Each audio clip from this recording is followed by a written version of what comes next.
खडकी सदार येथे तुफान गारपीट, शेतकरी आर्थिक संकटात। रिसोड तालुक्यातील खडकी सदार व परिसरात आज दिनांक 9/4/2024 ला सायंकाळी 5 वाजताच्या दरम्यान तुफान गारपीट झाली आहे।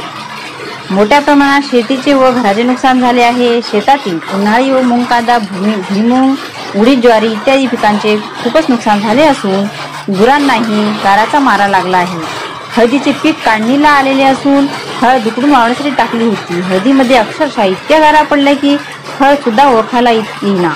इतकी भयंकर गारपीट झाली आहे की कांदा जमीनदोस्त झाला। या आसमानी संकटामुळे बळीराजा संकटात सापडला। गारीचे वजन अंदाजे 300 ते 500 ग्राम वजनाच्या पडल्या। त्यामुळे हरिभाऊ बाजड, सुभाष सरदार, लोटजी सोपान सदार, दिनकर सदार सह अनेक शेतकऱ्यांचे नुकसान झाले। शासनाने याकडे गांभीर्याने लक्ष देणे गरजेचे आहे व त्वरित संबंधित तलाठी, मंडळ अधिकारी, कृषी विभाग यांना पंचनामे करण्यासाठी आदेशित करा व शक्य तितक्या लवकर शासनाकडूनही जास्तीत जास्त आर्थिक मदत कशी मिळेल या बाबीकडे महसूल विभाग व कृषी विभागाने लक्ष देणे गरजेचे आहे। आज लगीनघाई नसल्यामुळे कोणतीही प्राणहानी झाली नाही। काही घरांचे पत्रे उडून गेल्यामुळे छतच राहिले नाही। काही घरातील खाण्यासाठी असलेल्या अन्नधान्याची सुद्धा नासाडी झालेली आहे। स्थानिक रिसोड प्रतिनिधी नारायणराव अरुपाट